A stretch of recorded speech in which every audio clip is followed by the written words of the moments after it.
Hi guys, welcome back to the course. A little gift for you today. I'm going to be giving you some words, giving you some useful words, giving you some authentic words. So our theme today, interesting words for students of your bachelor's program. Maybe it's good if I say a few words about the importance of authenticity, authentic language, learning authentic words. So you're going to have some interesting authentic words to describe the services we're training you guys to manage. Now, it's worth noting it can be hard to learn foreign sounding words. Academic jargon often sounds false to speakers of another language. So the words I give you today are not going to be natural sounding words. In Germany, of course, we love our Denglish, don't we? We love the idea of mixing languages. You know, we can bash languages around, fit them in together. And we might say in Germany, mixing languages, hey, it's harmless fun, isn't it? Is it? Is it? My question for you guys to scratch your heads and think about, is it worth the work to learn authentic social care management jargon? Should we do the work? Is it worth the work? Why not? Pause here and natter with your neighbor. Discuss that question. Unpause now. What did you come up with? I think there's some very powerful arguments for using correct, authentic academic vocabulary. I'm going to give you three. You may have come up with others in your discussions. First reason, one of the things you do as a student is that you look for literature. Okay, you're using databases, you're using search engines to look for literature on your subject. And you find that literature typically by putting in keywords. So you find the important words, type them in. Now it's worth noting, if you put in the correct keywords, you get a successful search. You find the literature you're looking for. If you put in the wrong words, you don't get those papers. As an example, you're interested in child protection, you want to read about Jugendämter. If you put in youth office, you're not going to find many papers. Typically, you'll find a few German ones and nothing else, because that word, youth office, is not an authentic piece of terminology. So there you are, looking for literature, one good reason to use authentic vocabulary. Point number two, when you talk, you want people to listen to you. Fantasy, you're giving a presentation, some kind of academic presentation. And if your jargon is correct, this is the things that interest them as well. And their ears will be pricking up and your audience will be looking interested. Once you start mixing languages, once you start speaking Denglish, you've got a problem. People are going to lose interest. They're not going to follow you and you'll see their smartphones get turned on. So that's something you want to avoid. Using like precise languages in presentations makes people understand you much more easily, keeps the attention of your audience. So there you are, two reasons. Third reason, if you're publishing, you might be saying to yourself, hey, I'm a student, I don't publish, I just write essays for my professors. But it's worth noting at some point, you know, I look at you guys as a whole cohort, and some of you will be working at universities, some of you will be teaching your subject as well as doing it. So it's nice to be ambitious and to say, hey, one day I might be publishing. If you're publishing, inauthentic language will make your publication disappear for various reasons, the key words point above, but also the general readability question. Okay. On the other hand, if you're publishing and you're using authentic language, maybe bringing German examples to illustrate your thinking, hey, you will get read and you might even get cited. And I can tell you now, it's lovely. You're born in Germany, you publish a paper in English, lots of people read it. You know, this gives you a kick. This is a good feeling that you're going to be getting. So I'm hoping I've given you three powerful arguments in favor of using authentic language. What we're going to do in this course is going to be a little bit of work. You're going to be learning lots of new terms, new ideas, new concepts, but it is going to be worth it. But good, let's continue. In a minute, I'm going to jump in with my first little gifts, my first words for you guys, but it's worth spending a moment just to clarify our terminology. In your degree title, you have this expression, Soziale Dienstleistungen. Be careful, be careful. I've noticed over the years that in Fechter, students often use Management Sozialer Dienstleistungen and Dienstleistungsmanagement as synonyms. Synonyms means words with more or less the same meaning. Okay, so in Fechter, those two expressions seem to be considered equivalent. Be careful, be really careful. They're not equivalent at all. They're related, but they're only related. A Dienstleistung is not the same as a Soziale Dienstleistung. And I really want to stress this. This Fechter usage is really a bit problematic. Maybe we can illustrate this. I want you to pause in a minute and think of my next task with your partner. Think of an example of a service which isn't a social service. So something which is clearly a service, but it's clearly not a social service in some sense. So pause now and natter about that with your neighbor, with your partner. Pause and pause. What examples did you come up with? I instinctively thought of tourism. You know, tourism is a classic example of a service that there's nothing social about it whatsoever, unless, of course, it's very specialist tourism, maybe recreational services for disabled people or people with chronic health problems. Then we could argue maybe it's in some sense social. Okay, interesting, huh? So hold on to that idea. But you might have given many, many examples. Our economies today have an enormous service sector. We have so many services, and I'm sure you'll quickly find that most of them are not in any sense particularly social. Good, good. So a really important clarification there. And this is a point I want to stress as part of your degree program in Fechter. We're training you to work in certain types of organization. Organizations offering services which in some way, in some sense, are social. It's worth noting, often these services, these organizations, they offer services to clients who have some kind of social need. You know, so we have this sector of services and it's responding to a need in society.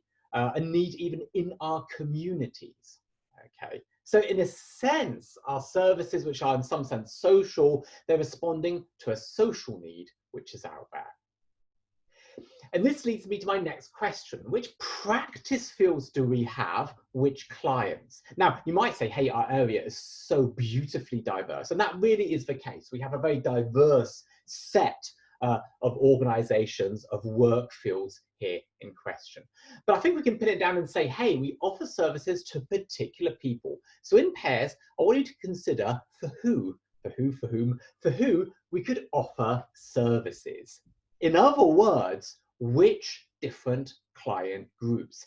Take a pen and paper and make a list and try and list as many different client groups as you can.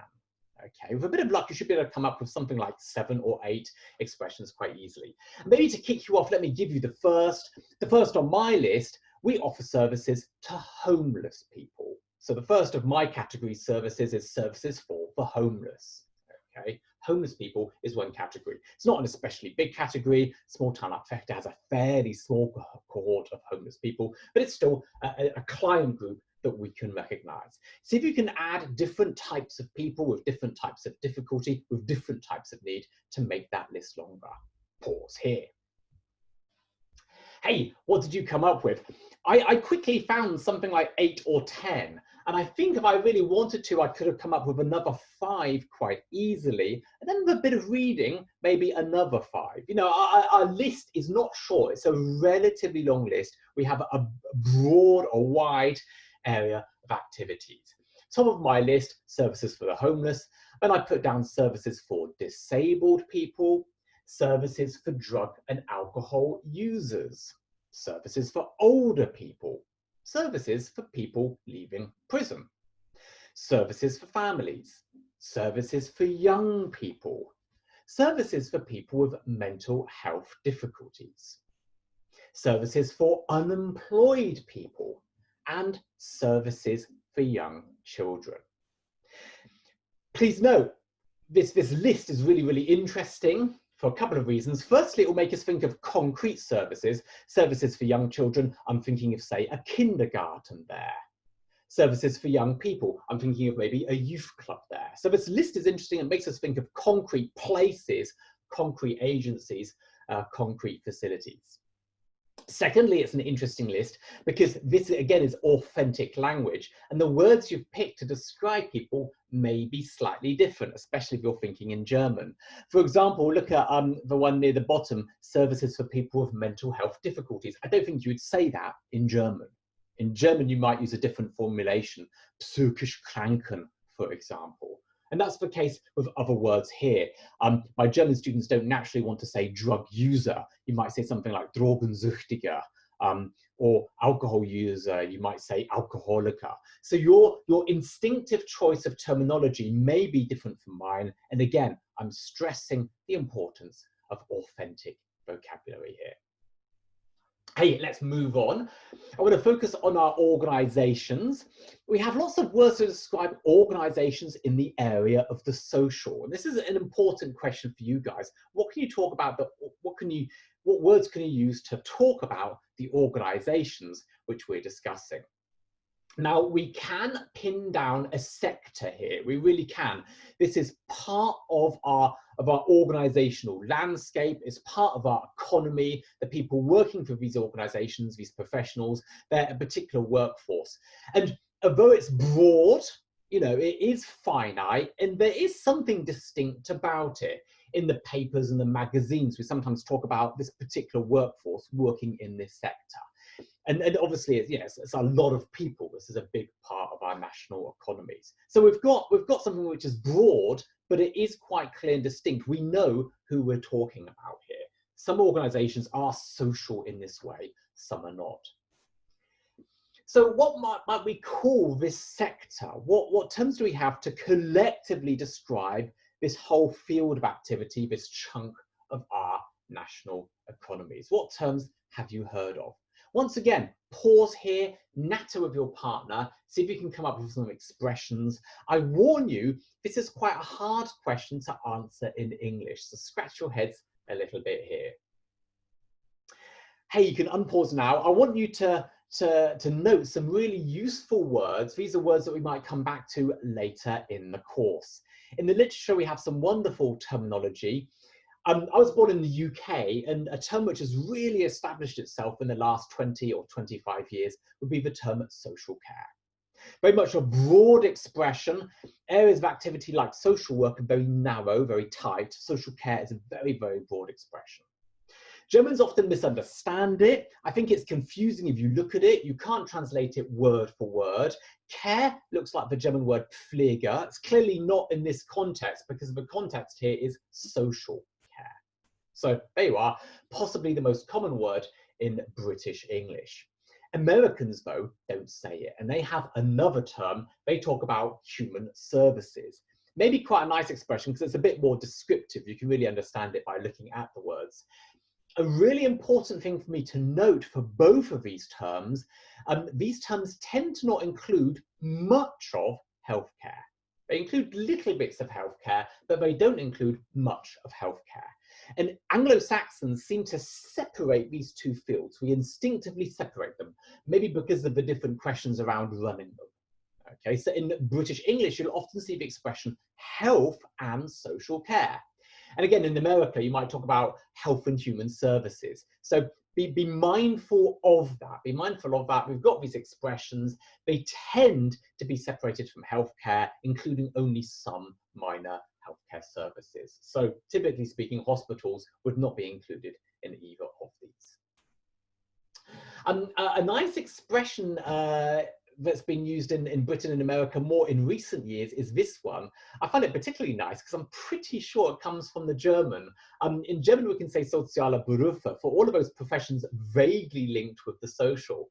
And this was used a little bit in the UK 2 decades ago, and it's actually establishing itself quite nicely. We now talk about the social professions, typically those classic social work professions, but also with some selected health or community professions as well. So I might include speech therapy, I might include that local community football coach. You know, in a sense, these guys are also social professionals, and their work is also, in some sense, for social professions. So again, a bit like the expression social care, very broad term, but currently less common and less important.